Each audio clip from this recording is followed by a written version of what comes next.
Hello. Good morning, good afternoon, good evening. Welcome to MobLab Live. My name is Aprajita, and I work with the Mobilization Lab. MobLab is a growing network of social change makers, advocacy campaigners, and we work with them to equip them with skills, support, connections that are needed to win bigger in this networked age. We are sorry we are starting a bit late. We are waiting for, we are still waiting for one more speaker, Anshul Tewari, to join us. He has been facing some connection issues, but he'll be with us shortly. Please go ahead and introduce yourself on the chat room, your name, where are you from, and what do you work on? MobLab Live has been one of our ways to surface lessons, strategies, tactics, and tools from all across the globe on topics that are really relevant and pertinent to social change campaigners. And we've been trying to pick up some of those topics, some of those really important topics in 2018. And this is our last and eighth and last MobLab Live session of the year. So we are very happy to have you join us again. We will be talking about how civil societies in Brazil, India, and US are resisting the growing authoritarianism in all these three different countries. And as we have seen in the past few years, there has been a dramatic rise of nationalist and authoritarian governments, tendencies all around the world. And alongside, there has been some shift some shift in how the momentum is growing in terms of societies thinking that it's the new normal and considering that to be acceptable, which is a pretty precarious and dangerous situation we are in. But at the same time, we are also seeing growing resistance. We are seeing campaigns and movements shaping up, collaborating, becoming bigger like never before. In the past few years, we have seen some landmark elections in terms of Trump getting into power in the US, then the midterms, voting, Brazil, what's happening in the Brazil political situation, as well as the fears that, Modi government in India is creating, and what next for the national elections in India as we're waiting for it to happen in the next 5 months. So today we will be talking about why this is happening, how civil society is responding, what are some of the biggest challenges that social change makers, campaigners, and activists in these countries are facing, and what can we possibly do about it? How can we build power more effectively? How can we win bigger? I am very glad to welcome Nicole Carty, who is the director at Power Lab, Manoela, who is a feminist and an activist working in Brazil, and Anshul Tewari, who will join us, who is the founder of Youth Ki Awaaz, which is a content platform. And I'll save introduction time for now because we will start with their stories and the work that they do shortly. Just very quickly on the session format and questions, this session is a bit longer. We are talking about, it's a 90-minute session. And we will be spending the initial 80 minutes or so just talking through the speakers and learning about their work, learning about what's happening in the country. If you have any questions as you hear them, as you are learning from other people, please let us know and write on the YouTube chat room, which should be on some side of the window, like either top right or top bottom. And if you have any more, please keep tweeting your questions and your lessons using the hashtag MobLabLive. And yeah, so we are ready. And please grab your coffee, grab your evening tea. And yeah, stay tuned because it's a long one. So we'll start with you, Manoela. Tell us more about yourself, your story. How did you get into the social justice space, and what have you been working on in the past few years? So first, thank you very much for the invitation. I hope you are you guys hearing me okay? I'm happy to be here and exchange thoughts and think a little bit about what's going on, because there's a lot going on. So I am, I studied international relations. I went to college, master's, and then PhD, all of it in international relations, and studying especially public safety and international security, and the nexus between both of them. I've worked in organizations like civil society organizations, NGOs, since ever, and always working with human rights. And the last 5 years, I was working for the Open Society Foundations that many may have heard about. So it's a philanthropic organization. It's huge all over the world, but my work has been in Latin America, so around the region. And then, as an activist, I've been part of the feminist movement in Brazil for a while now, and then I write for a newspaper and magazine in Brazil. And the collective that I am part of has led a few interesting campaigns, some with amazing results, some with poor results, but that allowed us to try, and learn from the successes and the poor results, and understanding what do we need to say and who do we need to say to in the midst of this conservative tsunami that's been happening here and probably all over. Thank you so much, Manoela. Welcome again. And we have Anshul, who has thankfully joined us from India.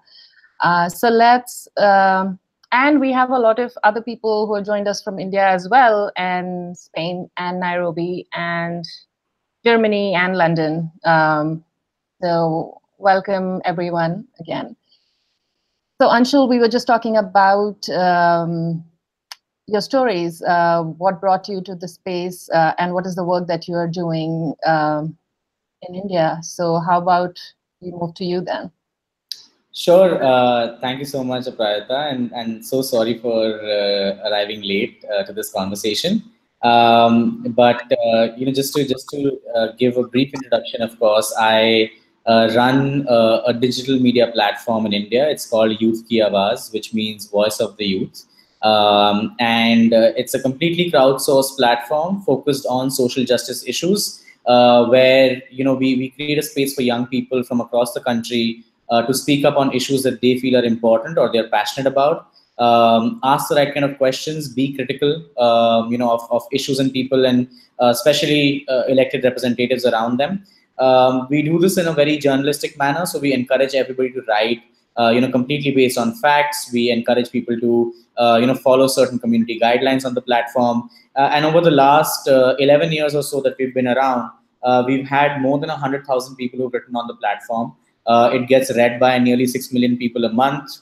Many of our stories have led to a tremendous amount of impact on ground, where we've been able to change policies. We've been able to get governments to act, to rescue citizens, to act on intergovernmental issues. And we've also had stories on the platform that have started local, civic movements around, issues such as gender rights on campus.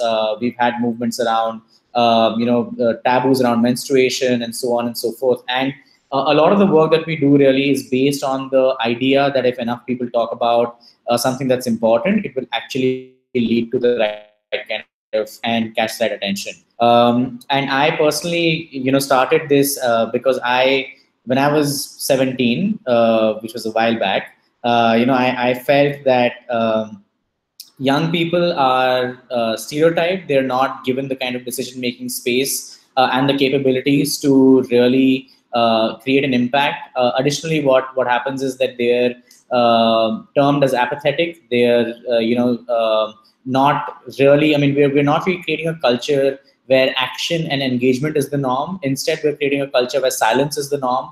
We're encouraged to not speak up about issues that are happening around us, that we see happening around us. And when we do speak about them, we're outliers. So I was really frustrated with that whole reality.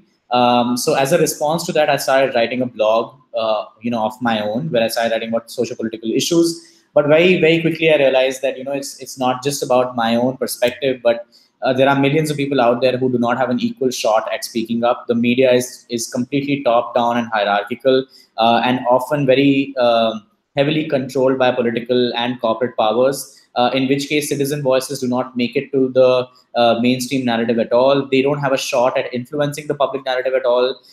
And the idea really was to topple that system, create a media that's really bottom up, where anybody and everybody can be a part of the storytelling process. So yeah, that's basically the work that we do, and that's the space that we've been occupying for a while. Great. Thank you so much. Thank you so much, Anshul. We have been using Youth Ki Awaaz platform for a long time ourselves. So for me as an individual change maker as well as organizationally. So thank you for what you do. Let's move on to you, Nicole. Tell us about the work that you do and what brought you into the space and what have you been working on? Great. Thanks so much for having me. I hope you all can hear me well. Just let me know if there's ever an internet thing that happens. Okay, great.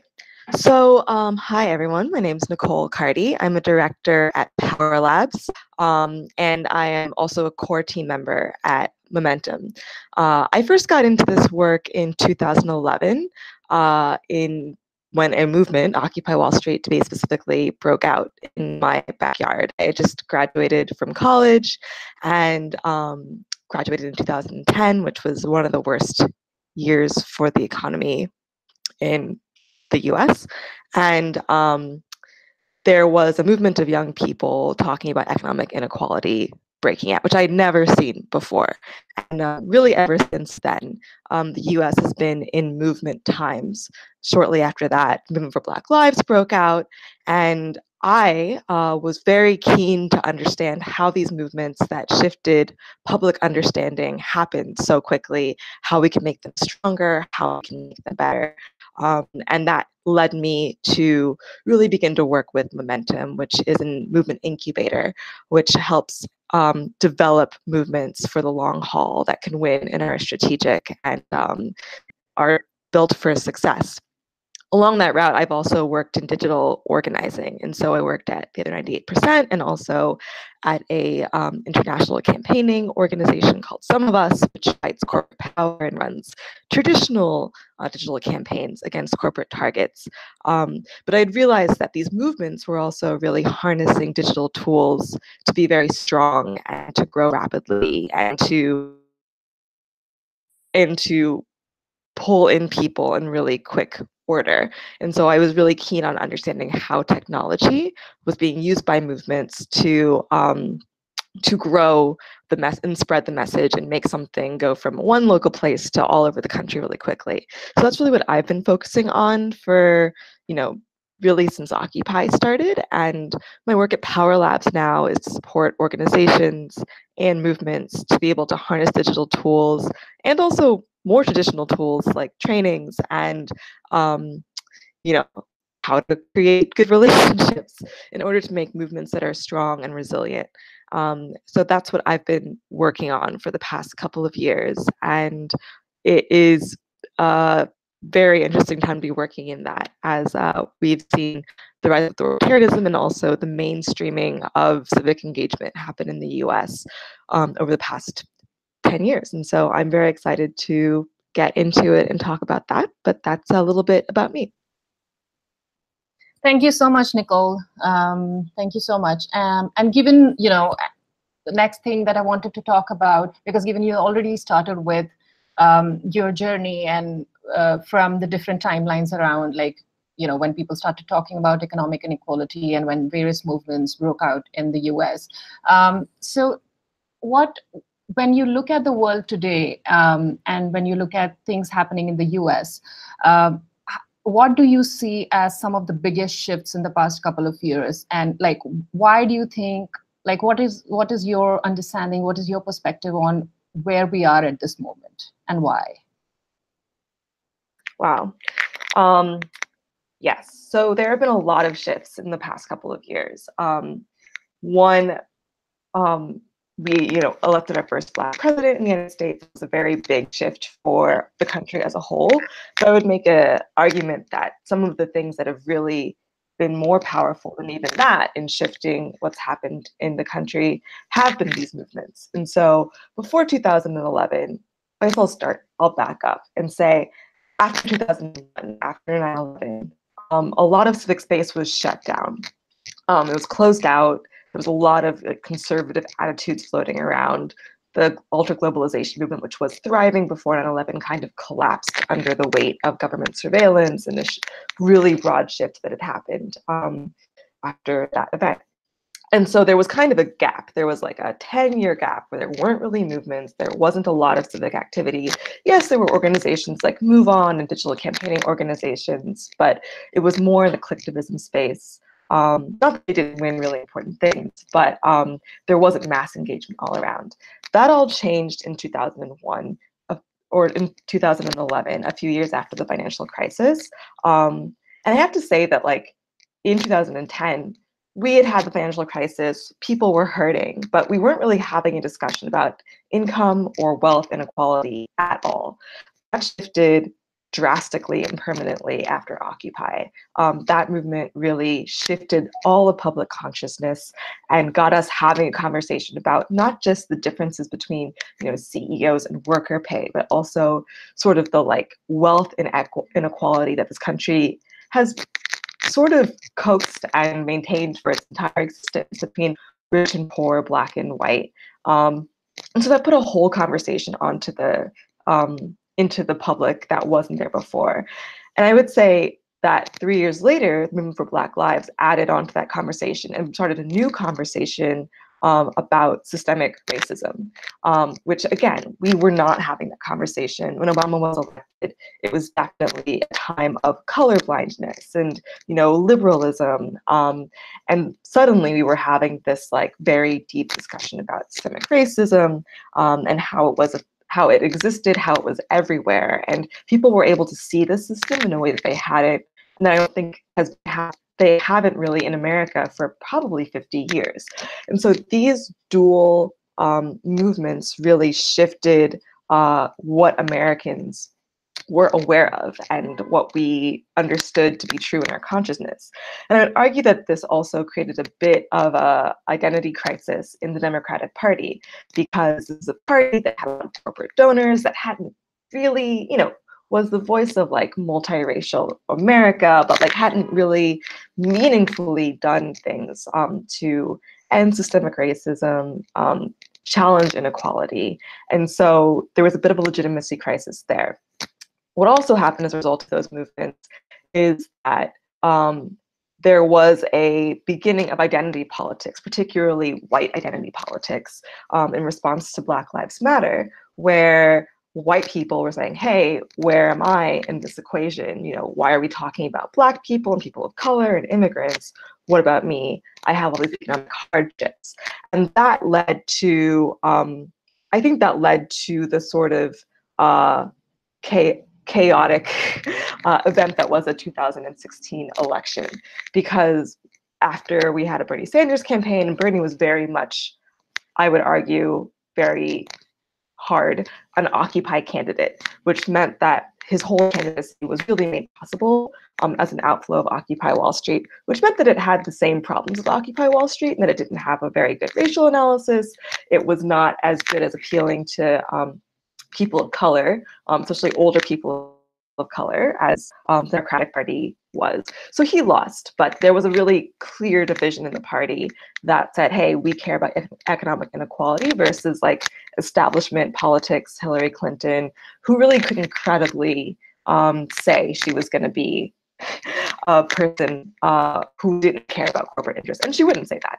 And so when she was the ultimate Democratic candidate, she was up against a very populist, racist, xenophobic candidate who was explaining all of America's problems and all the struggles that people were really having, blaming poor people, blaming new immigrants, blaming Muslims. And that really appealed to the white identity politics that had emerged over the past couple of years. He was very much a voice of white people, speaking directly to their economic challenges and painting a vision of what the future could look like that isn't real, but is very appealing. And so versus this candidate who didn't have a real clear vision of the future, who couldn't credibly distance herself from corporate interests, and denied pretty forcefully the real hardships people were going through. I think, in response to Trump's "Make America Great Again," Hillary Clinton said, "America's already great, and America is great because it's good," which doesn't mean anything to people, frankly. And so it was kind of, and also, I should name, sexism played a huge role as well. That she was a woman certainly wasn't helpful at all. So it's kind of a perfect chaotic storm, plus a gerrymandered map that led us to the current political situation that we are in. But movements also shaped that. And so I think that that's an important thing to mention as how we got to this point, and things that have shifted really rapidly. And so we've seen an intensification of white identity politics, and also a grappling of identity of the Democratic Party to figure out, where do we go from here? Thanks, Nicole, for that really insightful, full-fledged picture of how you look at things. Manoela, I would love to hear from you, because I think, a lot of what happens in the West, in the US as well, it reflects in different countries in different ways.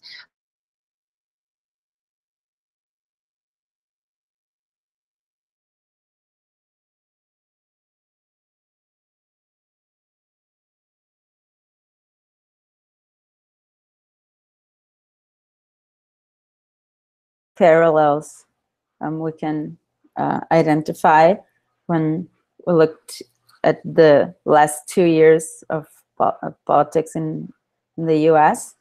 I think, so first in Brazil, one thing has to be said about our recent history is that during the most of the 20th century, we've lived under a dictatorship, and the army controlled the police, the politics, the police that they used to do the repression and silence opposition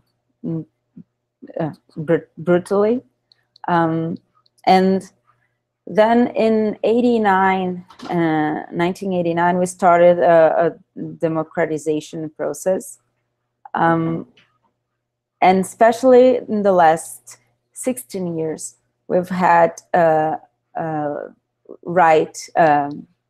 left-wing government in Brazil. We can talk about a lot of economic trends and mistakes that the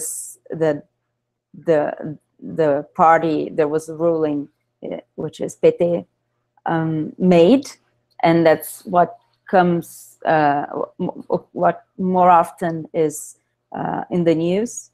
There were a few mistakes also in the political dimension of how they implemented politics, and especially not so much on what they did, but what they didn't do. And so first, it was a a government that developed a lot of interesting tools regarding transparency, anti-corruption, that allowed, created a body within the government just to investigate and punish this. But on the other hand, the party did not adopt like substantially different practices and continued to run politics as always in Brazil, which implicates in a lot of corruption, a lot of bribes, huge scandals. So at some point, the snake ate its own tail, you know, because they created a very strong muscular body to investigate and punish, but they did not change their own practices. So that was a paradox that we've been seeing to develop. I think I would add to that we have that we didn't do as other countries in Latin America did. All the work that we needed to do regarding the dictatorship we've lived under. There was a commission created to what we call a truth commission that was created to understand the crimes the state committed against activists and students and professors. But that was a very bureaucratic process. At the end of this, we have 500 pages of reports and no visible, meaningful message that was that could be translated to the majority of the population. So we don't have, as other countries in Latin America, the trauma in the public, in the minds of everyone of what happened in Latin America during that, in Brazil during that time. And I think a third trend that would be interesting to notice is that as it happened in the U.S., we had a lot of civic engagement. The society became more polarized. We have more civic engagement, but it's important to notice that we have more civic engagement in both sides. The left wing, the progressives, the democratic, pro-human rights, women's rights, the LGBTI agenda. We are more connected than ever, and maybe for us in Latin America, it is the first time that we are connected with the North and exchanging thoughts on this. Because before, either because we didn't have the right to speak about politics in our countries, or because we didn't have the technology, the connection to exchange. It's a very important moment for movements, and we're very in tune of what's happening in the North. On the other hand, the right wing is also very connected. The conservatives are very connected throughout the region with the US, and they're also, and the civic engagement is also becoming more robust within the right wing. So we have those trends together, and what happened is that all the repertoire that the left wing used about how politics were run by the same old man oligarchs, all of that was in the last year somehow captured by the right-wing parties and has been used, all of it, but against the principles that discourse, that narrative was created to defend and to propose and to implement. So in the elections this year, we ended up electing our own Trump. Actually, our elected president loves Trump and talks about this a lot, and already said he will do as Trump said and change the the embassy of Brazil in Israel as well. So he kind of mimics everything, and then going back to the trends that I try to highlight. He's very it's a public figure that's very skilled and uses this public engagement on the right very well, and that uses that body and the results of the very good investigations on one hand, but very complicated on the other hand, that has been investigated corruption in Brazil, and himself, he is an army colonel, an army man. So he also enjoys the part that we did not do the job right in terms of creating the collective trauma idea about the dictatorship. He uses the dictatorship as an example of a very good moment in Brazil. We had economic prosperity. We were doing right. Some mistakes were made, but that's part of it. So I think the main thing is, first, we mimic a lot of what's going on in the US oftenly. This time it's more worrisome, but and we have a very intelligent, bright right wing, although they don't seem to, because they are able to use everything the left created against us. And to the point that human rights, all the liberal ideas that were never an extreme left-wing agenda, on contrary, we would always usually see the left-wing complaining and criticizing those liberal consensus. This all became Marxism, and suddenly. So that those are a few of the weird trends that we've been seeing. Yeah. Thanks for sharing, Manoela. I think what you spoke about in terms of, if civic engagement has gone up, and if that's increased, that's also increased for both sides. Like right is as much organizing their people as as the left or center or the liberals are. And I apologize. We have lost Anshul for some internet issue that he's facing.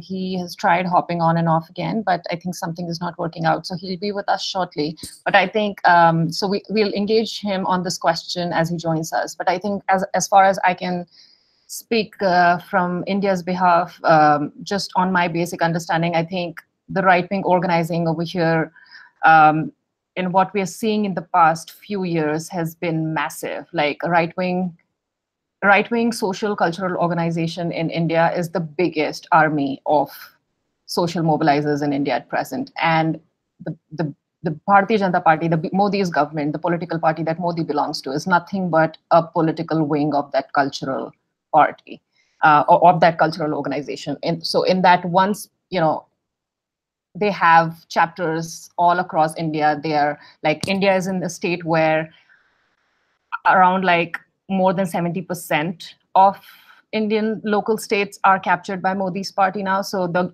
goal is that we will color the India saffron. Saffron sort of denotes Hinduism, which means only it will be a Hindu nation. So that's what is happening at present, and I'm sure Anshul will have more ideas. But I think the trend that I'm seeing in the past few years has also been around how the failure in terms of lack of implementation and lack of accountability in terms of like the center-left governments who have ruled India for the past few years, that sort of started giving like agony to people, and then suddenly Modi comes in power and then starts blaming, like, all possible marginalized groups for something like that. It has happened because, Congress has given power to these people.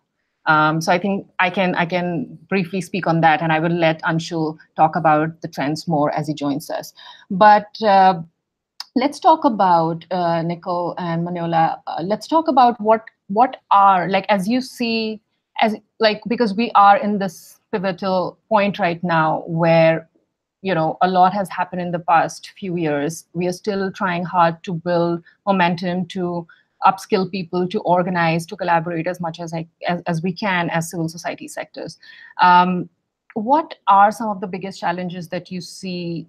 What will be some of the biggest battles in the next year, or like a couple of years if you look at it? What will be some of the biggest battles that you see that the country has to fight, or the civil society will be fighting for? And maybe if we can start with you, Manoela. That's a good question. I think we are a little bit delayed on that as far as mapping the agendas. It's something that we've been trying to organize within the civil society in Brazil. Actual meetings and conversations. There are cross-cutting and gather activists and organizations to discuss what will be what the priorities of this government will be, and how can we face it. And I think there's some we can identify some strategies and some content and some agendas, and both of those exercises are important. So first, I think the first thing that we can expect in Brazil is that we'll have a very harsh mano dura citizen security, or not even that name anymore, but public safety laws and debates. It would be it's something that the elected president has been talking about since, forever in his career. He's connected to the army, as I said, very well liked by the most conservative parts of the police. So we can expect things like changing the legislation on gun control, changing the minimum wage for processing. I don't know how to say that in English. Sorry, and some changes on the laws that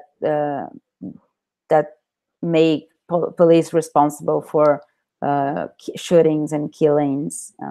So that is that's an agenda that we expect major setbacks. In talking as a person that works with human rights. Another agenda that we know it will be that we can expect major setbacks if we don't fight it is on the educational agenda. The government has been elected doing a very strong speech against liberty of the teachers, and how they are doctrinating students. They're Marxists. They are teaching gender ideology to our kids. So we can expect. We already have the president has already nominated a very, very conservative person and very religious. So we can expect some setbacks there. And I think we can expect problems in everything that's related to human rights, women's rights, LGBT, the civil, the marriage of homosexuals, and all those the end of the affirmative policies that allow people of color to enter the university. So that those are the three things that I know we can expect trouble. And then there are the strategies to fight it, because I think we need to be able to do strategic litigation very well and understand what will get first to the Supreme Court and how can we fight those ideas there. We need to do advocacy and renew our strength in doing so, because it was one thing to discuss those issues with somewhat progressive parliament. It will be very different to talk to this conservative public actors. And third, we need to do campaigning. I mean, this president was elected. That means that a lot of people are willing to go for this kind of narrative and discourse. They're very frustrated, and it's completely legit. So I think one of the things is we need to find a way to communicate our agendas to the masses in a way that I think, as we've discussed before, the right-wing message is very strong and has a lot of appeal. When we talk about what we defend, we usually are very or much more unclear. It's hard to talk in a concrete way that has the same appeal, but we need to find that way. We need to understand that the campaign has passed, the election has passed. We have a very sexist, homophobic, racist leader, but people who voted for them can change their minds. We have to believe that, and I think that's where technology enters to make those strategies communicate and feed on each other and make us and allow us to get to a lot of people in smart, appealing ways to change the mindset that allowed those forces to get in power. Yeah. And what about you, Nicole? What do you think would be some of the biggest battles for the next year or so in the US? Yeah, I think that we have some pretty long-term battles, because already Trump has been able to really significantly alter and control the Supreme Court. That's a battle we're going to be waging for the next 40 years, just because we elected him. People are appointed for life in the Supreme Court, and he's been able to put on 2 judges. So that's going to be a long-term battle. I think overall, the big challenge is that in the US, I think we have a lot of the same problems of not being able to articulate what we want in the left, to really invite people into that vision. We're very policy and wonky and inaccessible, and we have to figure out how to communicate what we want in a way that is inviting and people want to choose us, that also shows why people are receiving this hateful, xenophobic message, because it's a strategy. As in what will happen in Brazil, Trump ran on a very populist message about I am your voice, I'll be your champion. And what did he do when he got in? He gave a massive tax break to corporations and not to little people, and now jobs are ending. And so we have to kind of disrupt his narrative and show how it's not actually true, but we have to also have integrity in what we do and show a future that actually does care about people. And then that's hard with the Democratic Party, because they have had a lot of corporate that's part of their whole brand for the past 30 years. So they really have to shift that. But I think more broadly, the biggest challenge that we have is that we haven't seen this before. And I think we have a lot of faith in our institutions that they're going to work for us, that laws will work for us, that like if we just, you know, elect the right people and, you know, give the right lawsuits, that was actually going to protect us, when really all of these systems are very fragile and they're based upon what people believe and like what they're willing to believe. And Trump very quickly has shifted the Overton window to shake up the groundwork under all of these institutions. And we are broadly still playing in a way where we think, oh, if we elect the right people, that'll be good. And it was very important to win the midterms, like, don't get me wrong. But we don't have a strategy for like what is actually fascism. We're not even really calling it fascism. We're not even really understanding how quickly our institutions and norms are changing. And we have no forward plan with regards to that. That is a huge problem, because we're still playing as though we have a democracy, and we have some parts of it, but like it's shifting really quickly, and we're not creating a counter strategy to that. So that is probably one of the biggest things that we need to realize and begin to name, because this is not a bad Republican. It's like Trump and all of the Republicans have totally gone off the deep end. They're actively undermining our institutions. We've just won back the House, and people are very happy about that. And I'm very happy about that. But what I suspect will happen is that Trump and the Republicans in the Senate are going to undermine the House. And so that's going to create some constitutional issues. And the thing is that all of that will be allowed to exist if people don't actually rise up and say, hey, we're going to take it. We refuse to like have our democracy undermined in this way. So people kind of are keen. We're always very keen to like lay back on our heels and be like, okay, well, we got everyone elected for the midterms. We're good now. They'll figure it out. And actually, things are still really very much in danger. There's nothing guaranteed about where we are right now. And we need some real strategies to like poke at fascism.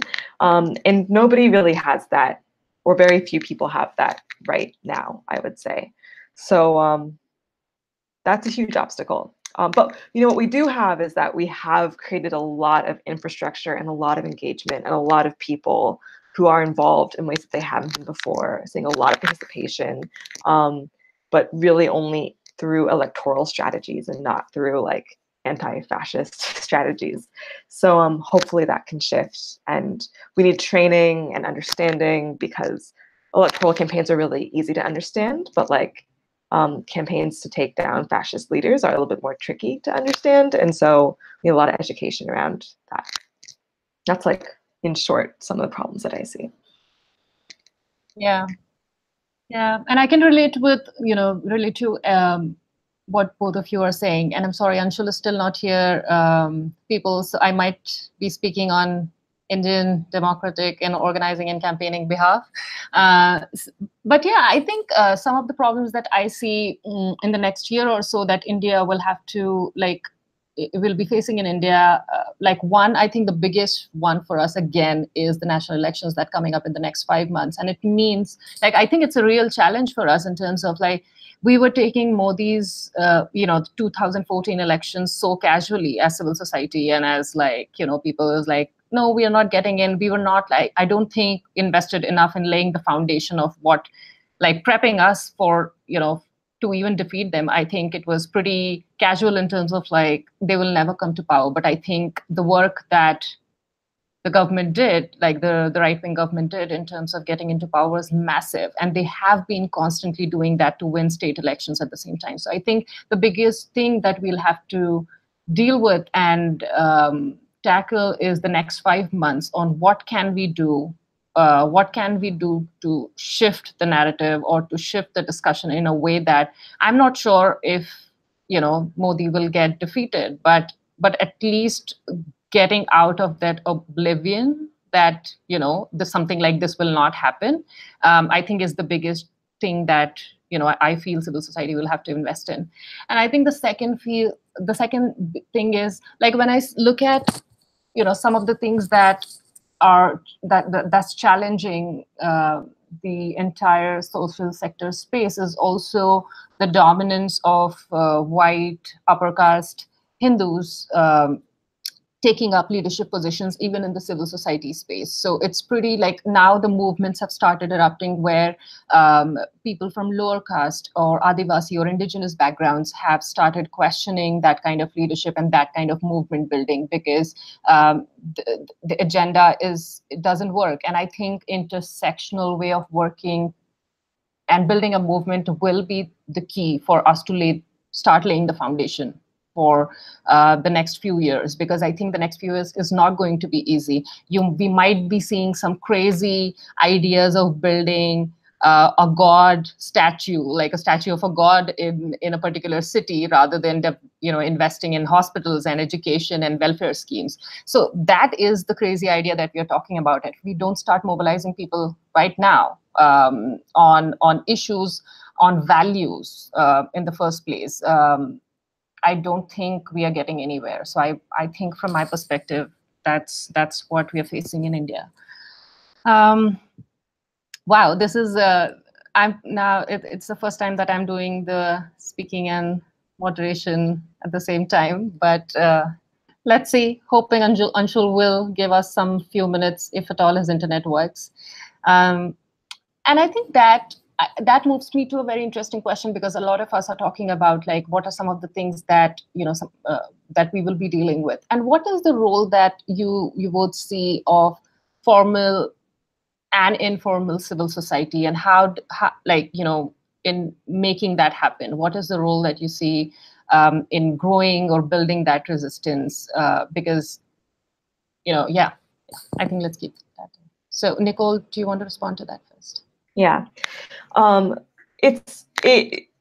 think part of what you're talking about is like a crisis in legitimacy, right? About who's been leading in the past, and these like nonprofits, right?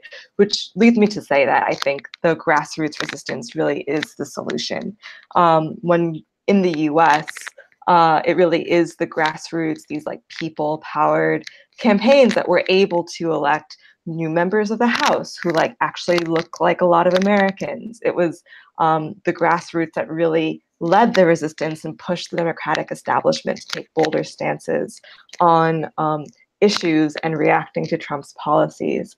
And so it has to come from the grassroots. I think that's the only way it actually has legitimacy, because the grassroots is more able to really hold that intersectional way of organizing than the establishment, who, like, in the US as well, is like very white, very wealthy, even on our side. And that's not to say it's going to be easy. I think that, we have a lot of different kinds of people, a lot of different intersections of issues and oppressions, and that is not going to, like, that's not easy to do. That's one of the challenges, and that the vision talking about is not snap your fingers, let's have multiracial populism. Super simple, but I think that the grassroots resistance has been leading. They've been leading with these really public and bold responses to the Muslim ban, and that was really organized with some support of formal national, NGO support, but really from like grassroots Muslim organizations networked across. And immigrant organizations networked across the US. You see people just kind of immediately getting involved in local indivisible chapters to hold the members of Congress accountable.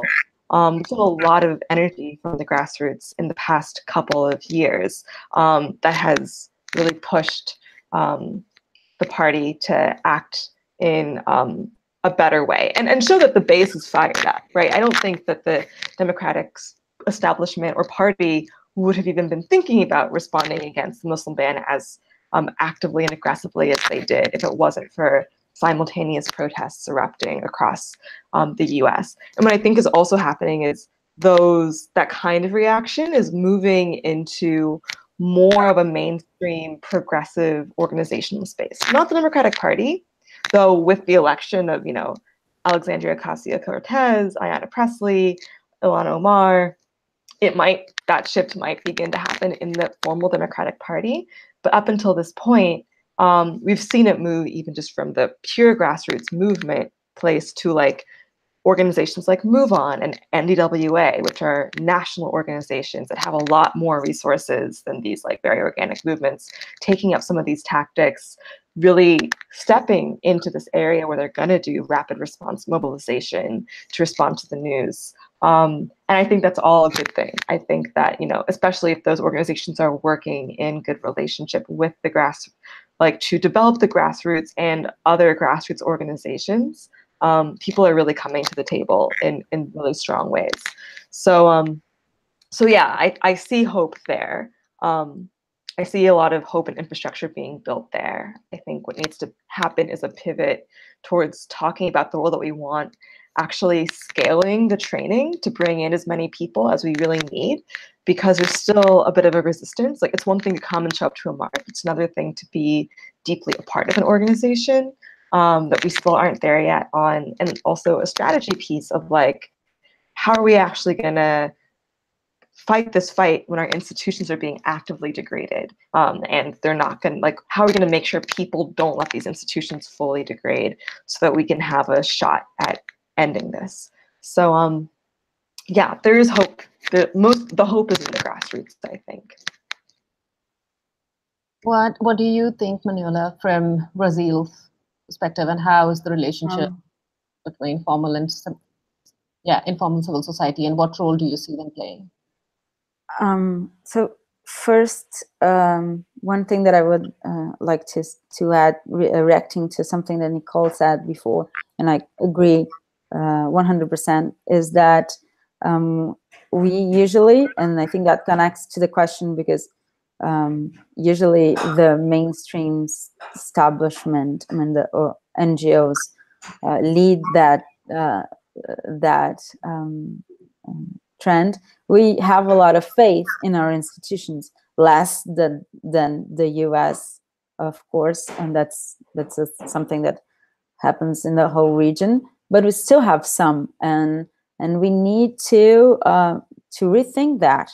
I think the biggest example is the new appointed Ministry of Justice that will be in charge starting January. Gave an interview to the biggest show on Sunday night on TV.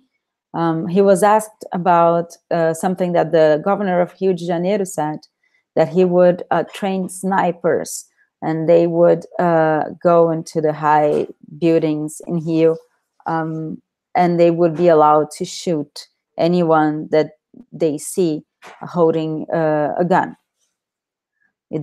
No need of anything. I mean, any.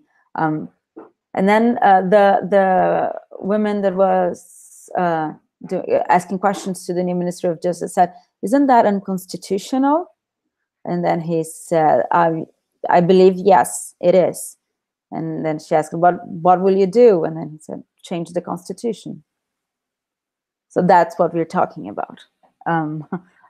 That's how we need. That's the kind of fear that we have to keep alive, to keep resisting.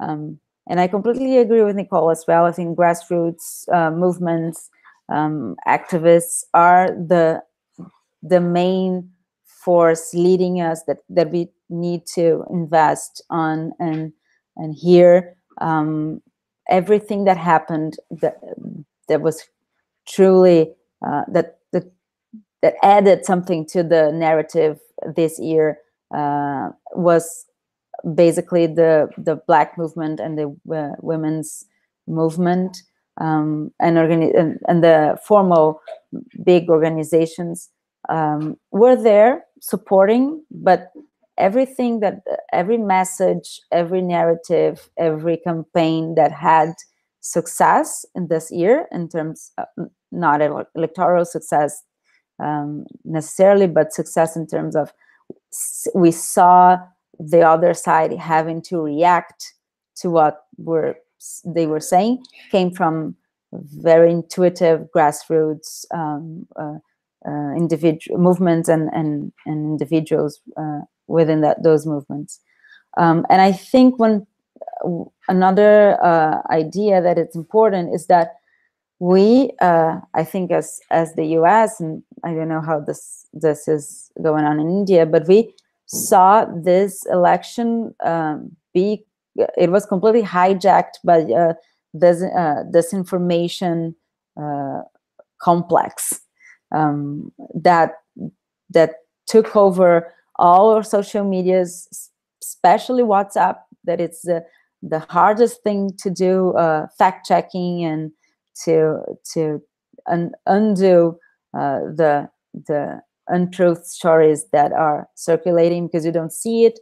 It's very siloed and very and very within the many bubbles. So it's hard to react to something you don't know, what you don't see. And I think the problem is we can expect that this disinformation machine that was created to keep on working after the election. It's not going to end now. So we have to take that into account. And I think then finally answering the question on formal and informal civil society, I think the formal civil society have to develop tools and strategies and methods that we can use to have this very intuitive grassroots messages and movements, that to be able to do it in a more strategically and understand what works and what doesn't work, and allow those messages and those strategies to be shared in the rest of the country, in the rest of the region, because similar shifts are going on. And I think I also agree with Nicole when she says that it goes a lot deeper than just the electoral processes. We have to understand we're talking about major shifts. And I think that's also why the grassroots movements have so much success. I think the formal organizations are very they're kind of imprisoned by the ideas of the human rights movement of the 90s and the beginning of the 21st century, that have this very aseptic and trying to be neutral, trying to talk to both sides. That's how the human rights movement work in Brazil, at least. And the grassroots movement, the identity politics, I hate that, but I mean that's how they talk, how mainstream media reference to them. They offer more radical, appealing, representative messages to engage, that people engage with better, and not that very aseptic, neutral, clean, needy human rights discourse. And when we're talking about when we have to react and resist to fascism, definitely we need that kind of movement leading. Otherwise, we cannot. Otherwise, people lose faith, because that's what they engage with. On the other hand, we have governments that for sure agrees with that assumption, and will do whatever it takes to shrink civic spaces, exactly because those spaces are where resistance can and is being developed with the most chance of success. Yeah. I can relate with so many points. I think very similar to India, and my 2 cents. And then we will move to audience questions, because we have been getting some amazing questions, and I want to create space for us to respond to them and discuss them. But very quickly, I think for formal civil society in India, I think the biggest role, I mean, formal and informal civil society, the biggest role and shift that I see us to do next a few years is, like, I think civil society, like, has started like being very apolitical in India. Like all the formal organizations and institutions are now into like service delivery, very apolitical work, very limited sense of like very limited organizations who are actually out there trying to engage with people, trying to communicate through creative messages. And I think it's the time the formal civil society will be able to contribute in the shift that we are trying to do only when you are political, only when you are building coalitions with the grassroots movement, only when you are creating decentralized networks where grassroots movements have leadership role to play, not to co-opt them in your own system, because that actually just creates a whole lot of dynamics and trust issues, which I think we have like all international and national formal civil society organizations are facing. So I think that would be my 2 cents from Indian perspective. And I think a very related question, a couple of questions have come up. One, when we talked about technology earlier, and Rodrigo from Spain is asking anything about the dilemma of social networks, Facebook, Twitter, both as an empowering alternative space for activism, but also a controlling, manipulative space. Manoela, given your movement was pretty much, working through these digital platforms, and then Nicole has done a lot of work on them as well. Do you want to start with responding to that question? I'm sorry, I lost a little bit. Could you sum? Yes. So the question is anything about the dilemma of social networks, like technology being used as an empowering alternative space, as you said, for activism, but also a controlling, manipulative space, and how do we sort of look at that as social change makers? I think that that infrastructure, it exists. It's how we communicate these days and about all the aspects of our lives, and also about politics. And I think we still have to understand how the right wing has been using it, especially I think WhatsApp, but all of it, because we clearly are saying that they have achieved a lot using those platforms, and we cannot just say we won't use it or that we use other. I mean, it is there, and we need to react to it and somehow try to use it in our advantage. We need to, as we say in Brazil, change the tire with the car running. So it's like, it's hard. We have to understand what's going on, how to react, and how to create an alternative in terms of platforms, technology to be used, and also in terms of messaging. It's a lot of things to do at the same time. But I think we have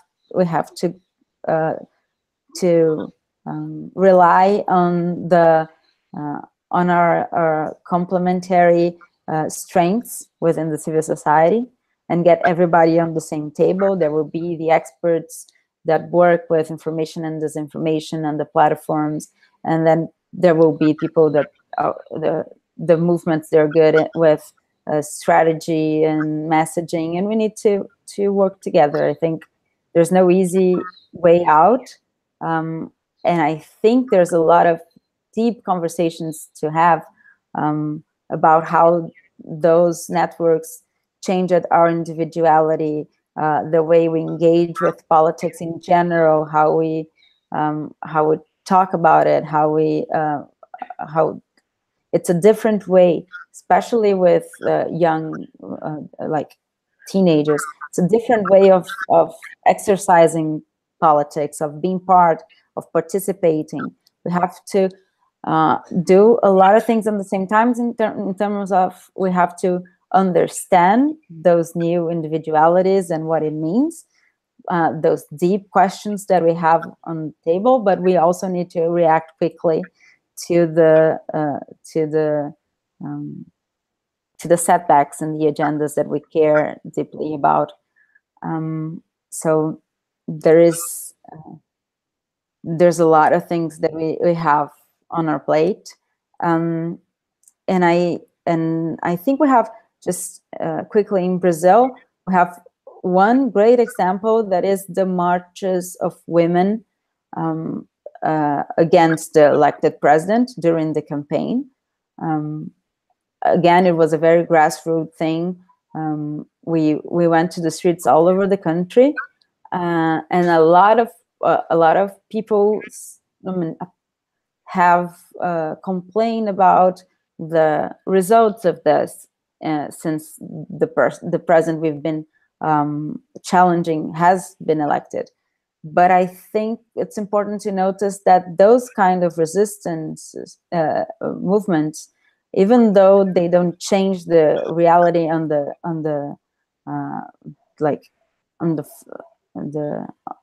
immediately now, on the short term, it creates an infrastructure and bonds that will allow us to resist on the long term, and I think that's why we have to keep understanding the value of those grassroots movements and allowing them to use technology and social media to the max of their ability. Thank you so much, Manoela, for that response. Nicole, do you want to add anything to that? I could really quickly say a couple of things. That first of all, these tech companies are totally irresponsible and they have to be held accountable for how their platforms are using. And we need a global effort to make sure that they actually are, Facebook especially, completely reckless and irresponsible. That said, I think that the only way we can really counter how the right has been using these platforms to spread misinformation, in addition to holding the tech companies responsible, is to use those platforms to build real relationships, because the right-wing narrative thrives in isolation. And I really feel like to use these social networks, these new ways of being connected, to come together in space and take action is the antidote for the isolated the spread of misinformation that happens on those sites. And so I think that they can and should be harnessed to create real transformative relationships. And really quickly, what that could look like is there were a bunch of teachers' strikes and marches that happened in, I think, April of this year. And they were all organized over Facebook. They were all organized in Facebook groups. And so there is a potential for these tools to be used for good, but it's usually in combination with real relationships and real action. So the more we can do that, that I think can counteract the spread of the right, which depends on people being separated and seeing this information without all of the context. We can figure out a way to infiltrate these networks with our own positive networks, I think. Brilliant. Thanks for adding that in, Nicole. I think that's very, very valuable. Sorry, I'm moving to the next question. And please, guys, keep sharing your questions if you have any other questions. I'm just taking questions for the next 5-7 minutes, and then we'll close the session. We have next question from Al, who's asking, how can we use our narrative to reduce the gap between extremes, stop competing with people who do not agree with us, and build compassion and empathy? Nicole, would you want to take that first? Yeah, I thought a bit about narrative over the past couple of years, and I think what is going for us is that our narrative isn't actually an extreme. I think what it is like, we want a world where everybody can have access to the things that they need and meet their potential and thrive and has an equal shot at that. And that isn't an extreme idea. That's actually a thing that I think most people agree with. What our narrative needs to do is to say that. If you look at least left communications in the US, you'd be surprised at how infrequently we actually say that. We say, do this policy, do this wonky thing, do X and Y and Z. And we also say no. We say, don't do that, don't do this, don't do that. And it creates a gap in people's minds about, well, what do you actually want? What are you actually for? And so there's a bit of training that we need to do on the left to understand that all people think we do is say no, and that we're not putting forward a really concrete idea of what we want and what it should look like and how we get there. We also need our narrative to kind of explain why people are hearing this other narrative, why people are being encouraged to blame newcomers and immigrants, and explain that like that is happening so that the people who are powerful and wealthy can stay that way. And there's a really incredible communications expert named Anat Concur, and she's been doing work on this all over the world. And I really think her work is like where to look at about how to disrupt this narrative, because if you've noticed, it's the same narrative, strong man, let's be racially pure, let's turn back the clock, that's happening not just in these 3 countries, but literally all over the world. And we have to kind of tell a story that actually speaks against neoliberalism, which is kind of what got us into this in the first place, that shows a global alternative to what it looks like to be connected and for people to thrive together. So there's also a bit of recognizing our opposition is connected. They are networking across the world. We need to understand this is not an isolated event. It's happening across the globe, and we need to have a global narrative that actually counteracts it and undermines corporate power and interest, which I think has been undermining the legitimacy of our side for a long time. That was a lot, but totally agree.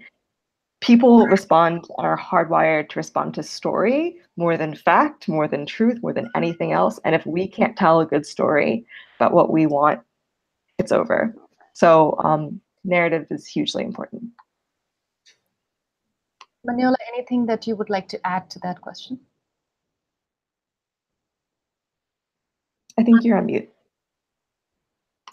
Hi, I agree with Nicole, and I think that she just painted the perfect picture. And I think the main threat is that we are if we are too reactive and lose this momentum that doesn't seem the best one for doing so, but it is, and to build narratives that talk about what we are, what we want, what we believe in, and in a way that that people can understand.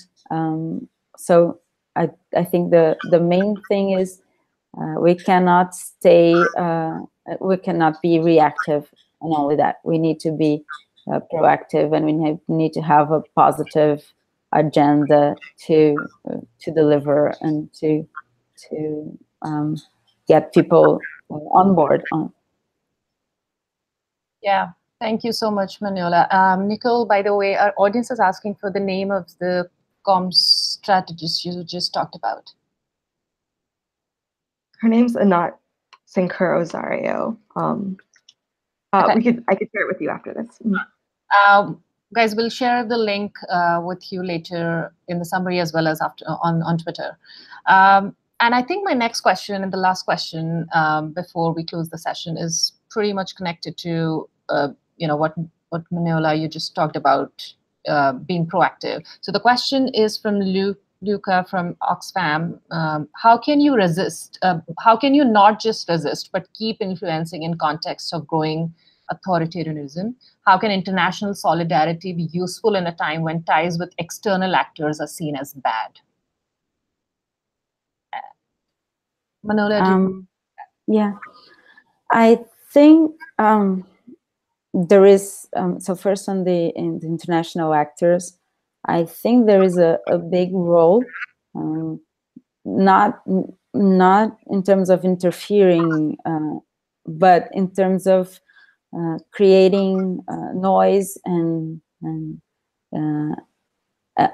it works a lot in Brazil when the international media is talking about us. It creates a kind of constraint that is very important for us. And I think the biggest example, and the saddest one as well, is Marielle Franco, an activist, Brazilian Black woman a lesbian, a very important person for all those movements. She was city council woman in Rio, and she was brutally murdered on March this year. We still have no response, final response on who did it, but definitely the international attention that that it got all over the world, it has been key in defining how the government in all levels, city, state, and national level, dealt with this case, how much resources they have put into. So that there is this kind of traditional role that international organizations, international media can play, that is creating that sensation like everybody's watching us, and that's one thing. I think on the other, there's another thing, that is those kind of sharing moments that we're having now. It allows us to understand the many parallels, how we have the same paradoxes, how we are dealing, how we can, how this is bigger than us in a way, and we have to have a global agenda, and because the other side is connected, is all over the globe, has also a global agenda, and we need to we can't stay behind. Yeah, agree with each and every word that you said, Manoela. Anything that you want to add, Nicole, to that? Yeah, I think, so for the US, it's a bit different because people usually know what's going on with us, and we usually don't look outside of our borders at all. And I feel like our responsibility really is to start to do that a lot more, and for us to elevate, you know, the impacts that our decisions are having all across the world. There's like an article that came out a couple of weeks ago about how when Trump said, treat people who are throwing rocks like those are guns, how the government of Nigeria, I believe, used that to or rock wielding protesters, right? Like people, like there are radical right-wing groups in South Africa that are emboldened by Trump talking about invented genocide of white farmers, and gaining strength about that, and they're not working. And so I think like us really understanding how we in the US especially are connected, and how what we do has impacts all across the world is really important for us.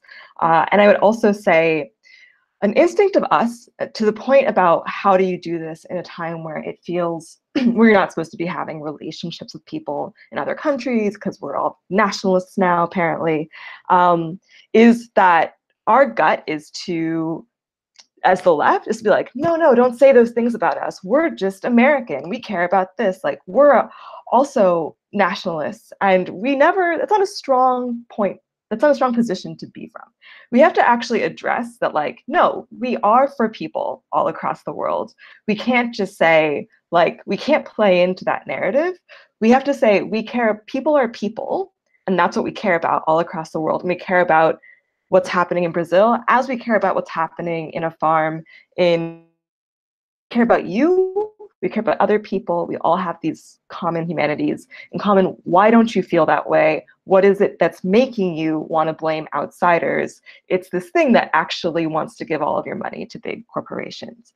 So we have to do some jujitsu and actually explain why people are being made to fear outsiders, why they're being made to feel unprotected, because if we speak to it, that will actually get us to undermine it.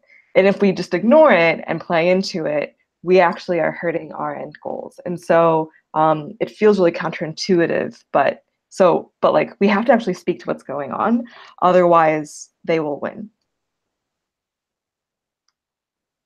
Great. Thank you. Thank you so much for responding to that question, Manoela and Nicole. I just have one final rapid fire kind of question, and then we'll close the session because I know we are over time. If there's one lesson, one advice, one thought that you'd like to share with peers who are watching you, who are almost ending the year and starting to plan their next year, and they have lots of shit to deal with and a lot of different things to deal with in the next year, what would be your one lesson, one advice, one thought that you would want to share with?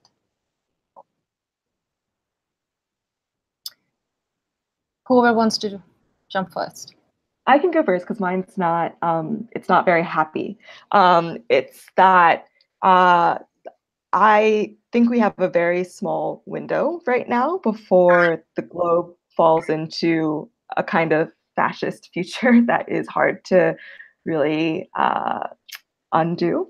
And so I would think we as nonprofit people, I'm just making an assumption, but like we are very much like, oh, well, we have this year, we have this program, we have these things we need to do. I think we're in exceptional times, and I think we need to really take this threat seriously. And if that shifts our priorities for the next year, so be it, because I worry about 5 years from now living in a world that I have never lived in and don't know how to do anything in or organize in because we've let our institutions fall apart. So I think now is the window where it's beginning, where we can actually stamp it out, and we should come together to try to do that. And it might mean pushing some things aside, but we need to take this threat really seriously. And we can totally do it. We can totally galvanize people and create that infrastructure if we decide to, but we need to decide to. So that's not inspirational, but is a bit urgent and is what I really feel. And if you feel differently, let me know. But that's where I'm at. Thanks, Nicole. Manoela. I agree with Nicole. I think there is a window, and I think it's what we just talked about.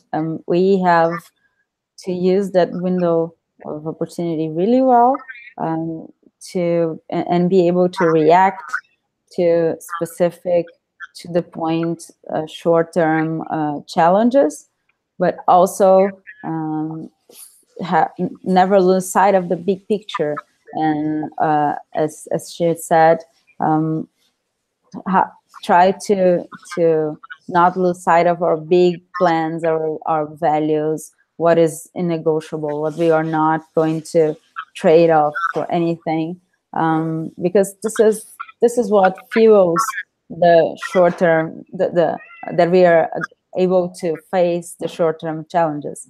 If we are very aware of why we have to fight those challenges, why those are battles that we should pick, and make them a priority. There are big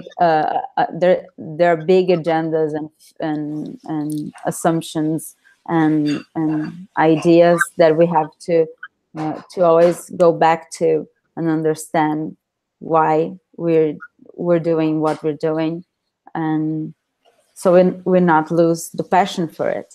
Without the passion, then we are lost.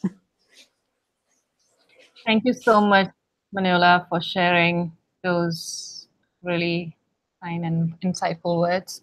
Well, so we are closing the session.